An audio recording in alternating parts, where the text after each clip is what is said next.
চম্পা ঘৰত আছেনে? কোন কোন? চামেলি দেখোন। আই ভিতৰলৈ সোমাই নাহ কিয়? বৰদেউতা, আপুনি সংঘলৈ নাযায় নেকি? কিয়? সংঘতেনো আজিকালি আবেলি পৰত বয়সীয়াসকলক পঢ়ায়। আমাৰ দেউতা দেখোন সদায় যায়। কথাষাৰ ময়ো শুনিছোঁ। দেউতাৰে মোক যাবলৈ কেইবাদিনো লগ নধৰা নহয়। পিছে এই বয়সতনো লিখা পঢ়াই কি লাভ হ'ব আই? নহয় বৰদেউতা, এইটো আপোনালোকৰ বাবে এটা সৌভাগ্যৰ কথা। আপোনালোকে সৰুতে নপঢ়িলে বা পঢ়া শুনাৰ বাবে সুযোগ নাপালে, কিন্তু এতিয়া এনে বহি থকাতকৈ আজৰি সময়ত গৈ লিখা পঢ়া শিকিলে কিমান যে উপকাৰ হ'ব। অন্তত নিজৰ দেনা পাওনাখিনি হিচাপ কৰিব জনা হ'ব। দেশ বিদেশৰ বা বাতৰি নিজে পঢ়িব পৰা হ'ব। অইন নহ'লেও এই বুঢ়া বয়সত ধৰ্মপুথি এখনকে নিজে পঢ়িব পৰা হ'ব। চামেলি দেখোন, কেতিয়া আহিলি ঐ? ভিতৰতে বহিছো। চামেলি, মোৰ হাততে তহঁতৰ দৰে আমাৰ চকীমেজ নাই। এই হাঁহৰ গঁৰালৰ দৰে ঘৰটোতে আমাৰ ৰন্ধা বঢ়া, খোৱা লোৱা, থকা মেলা সকলো হয়। তই দেখোন আজিকালি স্কুললৈ নোযোৱাই হলি চম্পা।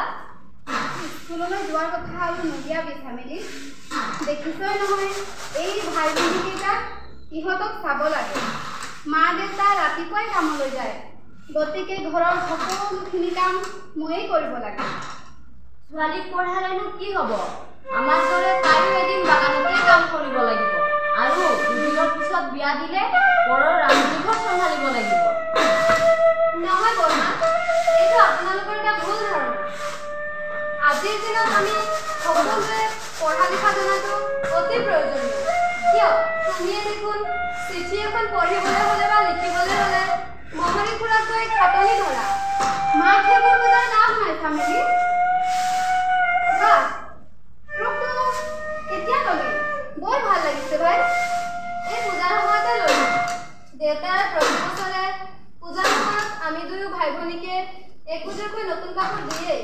তহঁতক দিয়া নাই নেকি? পইচাৰ নাটনিৰ বাবে দেউতাই এইবাৰ আমাক দিব নোৱাৰিলে।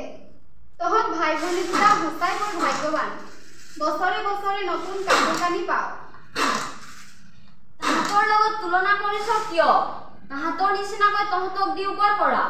মাহেকৰ মূৰত যিখিনি পাওঁ সেইখিনিৰে তহঁতক খুৱাবলৈ নোজোৰে দেখোন। মই বাহিৰৰ পৰা সকলো কথা শুনিছোঁ। তুমি সিহঁতক দুখ নিদিবা চম্পাৰ মাক। দুখ আমাৰ। বুজিছা মাজনী? ল'ৰা ছোৱালীক সকলো মাক দেউতাকে ভালকৈ খোৱা বোৱা পিন্ধাব খোজে, কিন্তু কি? যদি মাক দেউতাকৰ সমানে আমিও উপাৰ্জন কৰোঁ, তেনেহ'লে মা, আমাৰ ইমান অভাৱ অনাটন কিয়? উপাৰ্জন সমান হ'লে হ'ব কি? তহঁত যে 5টা, সমান উপাৰ্জনেৰে দুজনক দিব পৰা সুবিধাখিনি 5জনক দিব নোৱাৰিব আই। পিছে আজি তোৰ বান্ধৱী চামেলিৰ কথাই মোৰ চকু মোকলালে। দৰকাৰ হ'লে উপাৰ্জন বঢ়াবলৈ অধিক পৰিশ্ৰম কৰিম। তথাপিতো মই তহঁতক পঢ়াম আৰু মই নিজেও পঢ়িম।